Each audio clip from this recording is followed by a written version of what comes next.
చూడండి, set dosa, white kurma. ఒక్కసారి మనం దోశను చూద్దామండి. చూడండి ఎంత మృదువుగా ఉందో చూడండి. మరి ఇలాంటి సెట్ దోశని మీరు కూడా ట్రై చేయండి. ఈ వైట్ కుర్మాతోటి చాలా టేస్టీగా ఉంటుంది. మరి టేస్ట్ చేసి చూద్దాము. చూడండి, ఒకసారి మనం ఇట్లా తుంచినా కూడా ఎంత మృదువుగా ఉందో అసలు కదా. చూడండి, స్పాంజ్ లాగా ఉంటుంది అసలు. మరి టేస్ట్ చూద్దాము ఎలాగుందో.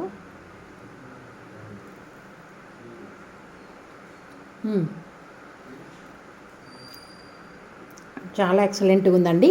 మీరందరూ ట్రై చేసి ఎలా ఉందో కామెంట్ చేయండి. బాగుంటే లైక్ చేయండి. ఇంకా ఈ ఛానల్ చూస్తున్న వాళ్ళు ఎవరైనా సబ్స్క్రైబ్ చేసుకోకపోతే మన ఛానల్ని సబ్స్క్రైబ్ చేసుకోండి. Have a nice day. Thank you. నమస్తే అండి, వెల్కమ్ టు పంపా కిచెన్. ఈరోజు అండి మనము మన ఛానల్లో సెట్ దోశ, దానికి వైట్ కుర్మా. మాకండి ఇక్కడ కడపలో ఉడిపి హోటల్స్ ఉంటాయి కదా, వాళ్ళైతే సెట్ దోశకి ఇట్లా వైట్ కుర్మా ఇస్తారు. చాలా టేస్టీగా ఉంటుంది. మరి అది ఎట్లాగ చేసుకుందాం అనేది చూద్దామండి. ఒక కప్పు అన్ని ఈక్వల్ పోర్షన్స్లో తీసుకుంటే బాగుంటుంది. చూస్తే నేను అన్ని ఈక్వల్ పోర్షన్సే తీసుకున్నాను. ఈ కప్ వచ్చేసి ఆనియన్స్ అండి, ఉల్లిపాయలు. ఇవి బంగాళదుంపలు, పొటాటో. ఇది వచ్చేసి పచ్చి కొబ్బరి నేను ఒక కప్పు, నాకైతే ఒక హాఫ్ టెంకాయ పట్టింది. మళ్ళీ క్యారెట్, బీన్స్. ఇవి మనకు కావాల్సిన కూరగాయలు. ఇంకా మీకు ఏమైనా కాలీఫ్లవర్, పచ్చి బఠానీ అలాంటివి కావాలన్నా వేసుకోవచ్చు. ఇంకా దీంట్లో అంతా రెడ్ చిల్లీస్ వాడకూడదండి, ఎర్రగారాలంతా వాడకూడదు. మీరు చూస్తే చాలా అంటే చాలా తక్కువ మసాలా. చూడండి, ఒక చిన్న చెక్క, ఒక చిన్న యాలక బుడ్డ, 2 లవంగాలు. ఇది వచ్చేసి ఇటుపక్క మీరు గమనిస్తే ఇది సోంపు, ఇది వచ్చేసి జీలకర్ర. చాలా తక్కువ క్వాంటిటీలో తీసుకున్నాను. ఇంకొక 6-7 పచ్చిమిరపకాయలు, ఒక అర్ధ స్పూన్ మాత్రమే అల్లం వెల్లుల్లి పేస్ట్, ఒక 10 జీడిపప్పులు తీసుకున్నాను. కొందరైతే మామూలు పుట్నాల పప్పు అంటాం కదా, అది వాడతారు. కాకపోతే ఇది వాడితే టేస్ట్ చాలా బాగుంటుందండి. మరి ఇది ఎక్కువ కారంగా ఉంటే కూడా బాగుండదు.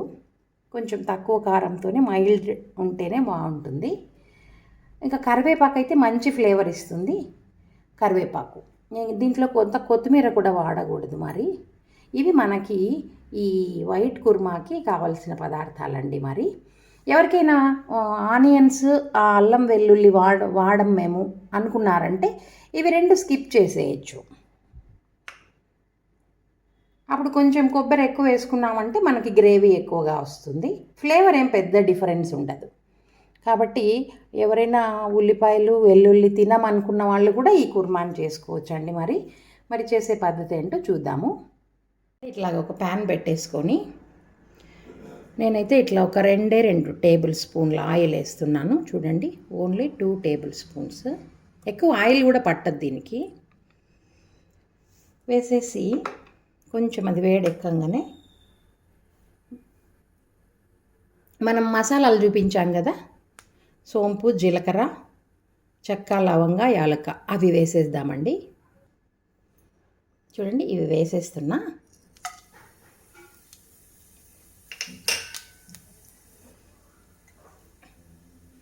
కొంచెం కరివేపాకు,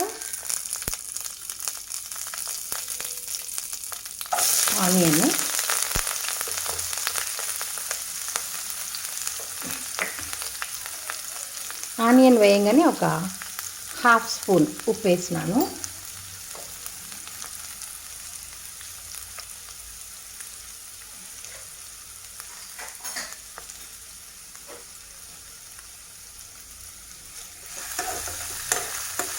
ఇవి ఎక్కువ అంతా వేగకుండా కొంచెం పచ్చిగా వేగితే సరిపోతుంది. ఎందుకంటే మళ్ళీ మనం దీనిలంతటిని మిక్సీ వేయాలి. కొబ్బరి అన్నీ వేయించుకునేసి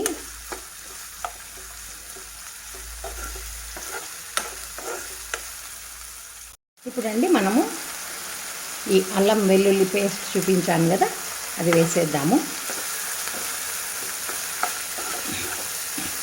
కొంచెం ఆనియన్స్ ట్రాన్స్పరెంట్గా వస్తే సరిపోతుంది.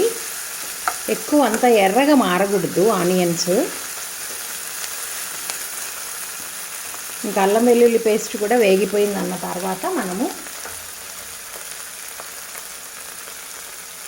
ఈ జీడిపప్పులు మనం చూపించాం కదండి, పచ్చిమిర్చి అట్లా కొంచెం తుంచి వేసేసుకుందాము. దీంట్లో ఎండుమిరపకాయలు కానీ ఎర్ర కారం పొడి కానీ వాడకూడదు. ధనియాల పొడి ఇవంతా ఏం అవసరం లేదండి. చాలా సింపుల్గా హెల్తీగా వెజిటబుల్స్తో అయిపోయే డిష్ ఇది. ఇది వచ్చేసి సెట్ దోశకే కాదు, పరోటాలోకైనా బాగుంటుంది, చపాతీలోకైనా కూడా బాగుంటుంది. మరి ఇట్లా కొంచెం అట్లా వేగంగానే మనము ఈ కొబ్బరి చూపించాను కదా, నేను పచ్చి కొబ్బరి ఒక అర్ధ చిప్ప కొబ్బరి వేసినానండి.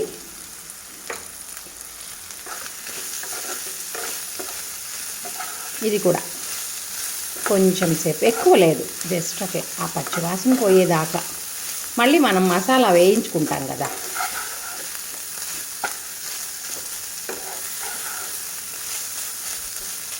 ఇట్లాగా ఒక్క 2 నిమిషాలు ఇట్లాగా వేయించేసుకొని చల్లారబెట్టుకొని దీన్ని మెత్తగా రుబ్బేద్దామండి.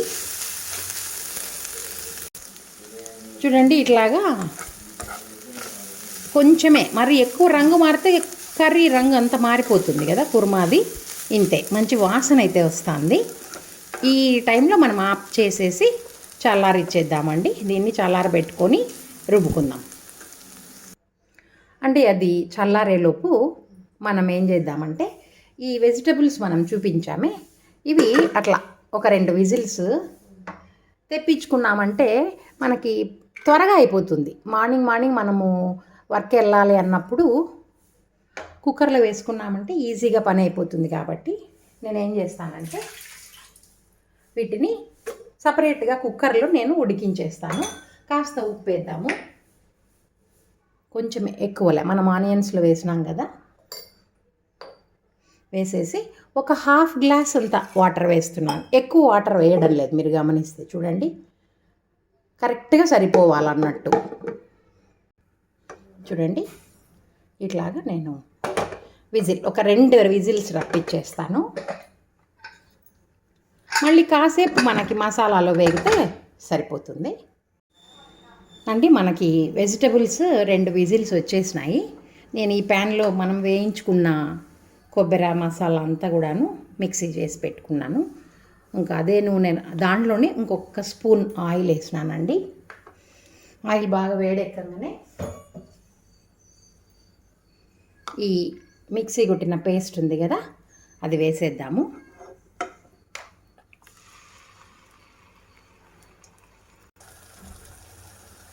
చూడండి ఇట్లాగ అంతా వేసిన తర్వాత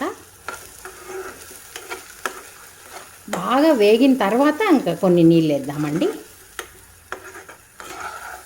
ఆల్రెడీ మనం కొంచెం వేయించుకున్నాం కాబట్టి ఎక్కువ టైం తీసుకోదు.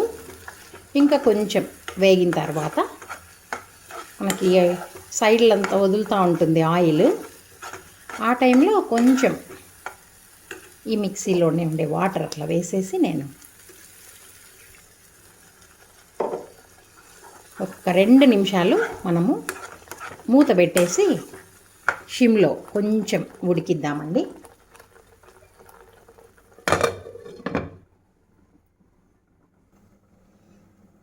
అండి మనం ఒకవైపు ఆ కొబ్బరి పేస్ట్ ఉడికించుకుంటున్నాం, బాగా వేయించుకుంటున్నాం కదా. మరి వెజిటబుల్స్ పరిస్థితి చూద్దాం ఒకసారి. చూడండి మనం ఒక హాఫ్ గ్లాసే కదా వాటర్ వేసింది, ఇంకా అవి మిగిలాయి. ఇంకా మరి మసాలా ఎంతవరకు వేగిందో చూసి మనం ఈ వెజిటబుల్స్ని దాంట్లో వేసేద్దాము. చూద్దామండి, బాగా ఉడికిపోయింది కదా. ఒకసారి అట్లా కలబెట్టేసి మనము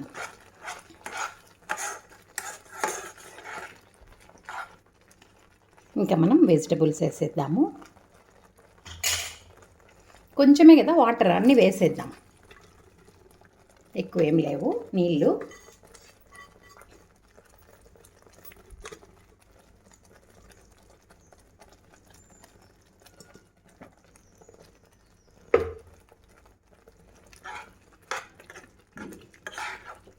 ఇది కొంచెం గ్రేవీగానే ఎక్కువ నీళ్ళగంతా ఉండకూడదండి. మనం ఇంకా ఒక్క హాఫ్ గ్లాస్ వాటరు ఆ కుక్కర్ కడిగేసి,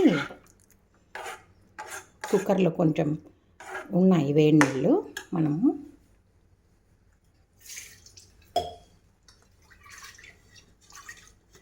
కొంచెం అంత వాటర్ వేసేసి ఇంకొక 2 నిమిషాలు ఆ కూరగాయలన్నిటికీ ఆ మసాలా పట్టేలాగా మనం 2 నిమిషాలు మూత పెడదాం. ఇప్పుడు మనం ఏంటంటే ఉప్పు చూసుకుందామండి. ఎందుకంటే మనం వెజిటబుల్స్లో ఉప్పు వేసాము, ఆనియన్స్లో ఉప్పు వేసినా కాబట్టి వెజిటబుల్స్ అన్నీ వేసి కలిపిన తర్వాత మనము ఉప్పు చూసుకోవాలా.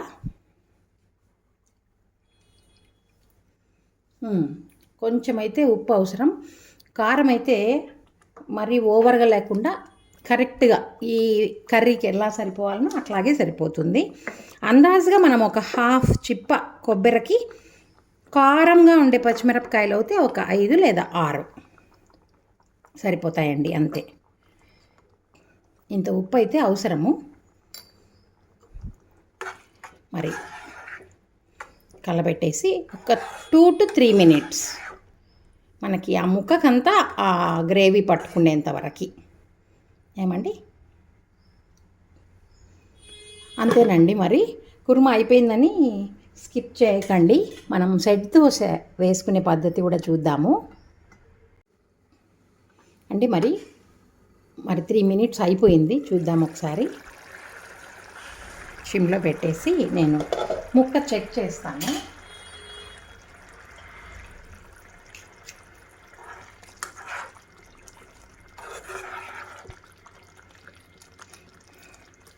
మనము ముక్క చెక్ చేద్దామండి ఎంతవరకు ఉడికిందనేది. ఆల్రెడీ మనం కుక్కర్లో వేసాం కాబట్టి అదిగోండి చూడండి, ఆలు కూడా అట్లాగే అయిపోయింది.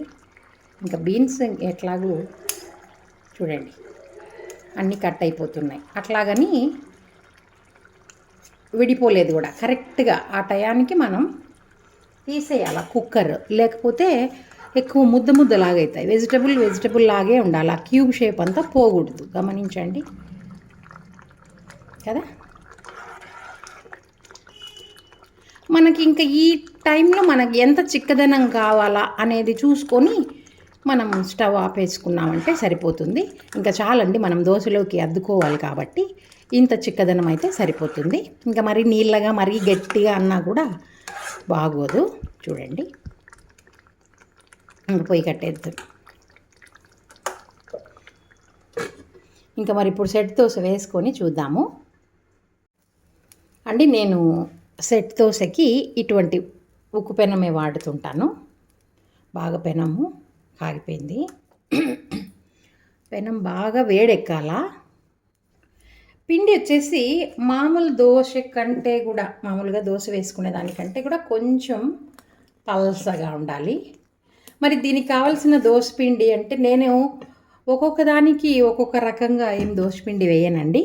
మన ఛానల్లోనే స్పెషల్ ఇడ్లీ దోశ ఓన్లీ 125 గ్రామ్స్తో, కేజీకి 125 గ్రామ్స్ తోటే దోశ ఇడ్లీ పిండి అని ఉంటుంది.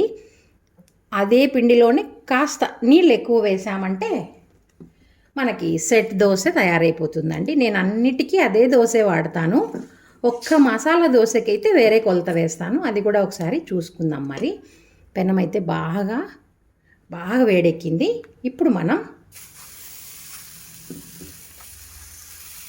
కొంచెం అట్లా అంతే, ఇంకా అది బొరలు వచ్చేస్తుందండి.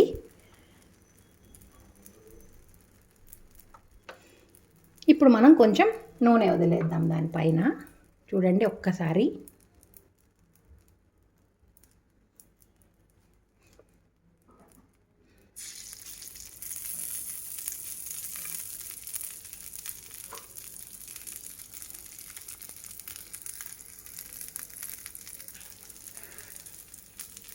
ఇంకా ఇంతేనండి సెట్ దోశ. చూద్దాం కలర్ ఎట్లాగొస్తుందో. ఇది పైనంతా బాగా ఆరిపోయిన తర్వాత మనం చూడండి కలర్ చూడండి. మరి ఎక్కువ అంతా మాడిపోయి అట్లా కాకూడదు, మరి రెడ్గా అంతా అవుతే గట్టిగా అవుతుంది కదా. కాబట్టి కొంచెం పైన ఆరిపోగానే మనం తీసేసేయాలి. చూద్దాం మరి. చూడండి కదా ఎంత హోల్స్, అంత హోల్సే. మరి డిష్ అవుట్ చేసేద్దాము. పెనం ఎక్కువ వేడి ఎక్కింటుంది కాబట్టి కొంచెం అట్లా వేసేసి అట్లా పైనుంచి కొంచెం ఎక్కువ అంతా కూడా మనం నెరపకూడదు, ఊరికి అలాగంతే. వేసిన కాసేపటికి మనకి హోల్స్ అన్నీ వచ్చేస్తాయి. అంతేనండి. నేనేం సపరేట్గా అంటూ సెట్ దోశకి అయితే పిండి కొలతలు ఏం మార్చను. మామూలు దోశ ఇడ్లీకి వేసే పిండితోటే వేస్తాను. మీరు కావాలంటే మన ఛానల్లో special idli dosa batter with 125 grams అని ఉంది, చెక్ చేయొచ్చు. ఇంకా కొంచెం నూనె వేద్దాము. ఈ పైన తేమ ఉంది చూసారా, ఈ తేమ ఆరిపోగానే మనం తిప్పేసుకోవాలి.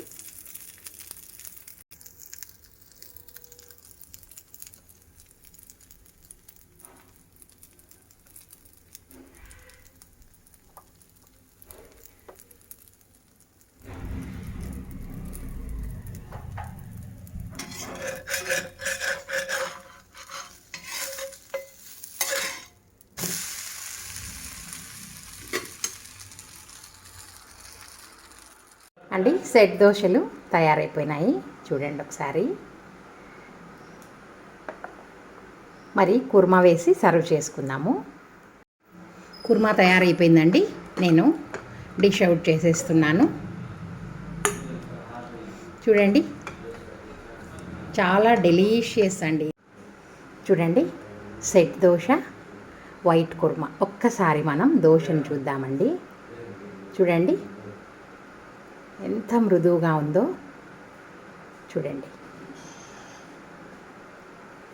మరి ఇలాంటి సెట్ దోశని మీరు కూడా ట్రై చేయండి ఈ వైట్ కుర్మాతోటి. చాలా టేస్టీగా ఉంటుంది. మరి టేస్ట్ చేసి చూద్దాము. చూడండి ఒకసారి మనం ఇట్లా తుంచినా కూడా ఎంత మృదువుగా ఉందో అసలు కదా. చూడండి స్పాంజ్ లాగా ఉంటుంది అసలు. మరి టేస్ట్ చూద్దాము ఎలాగుందో.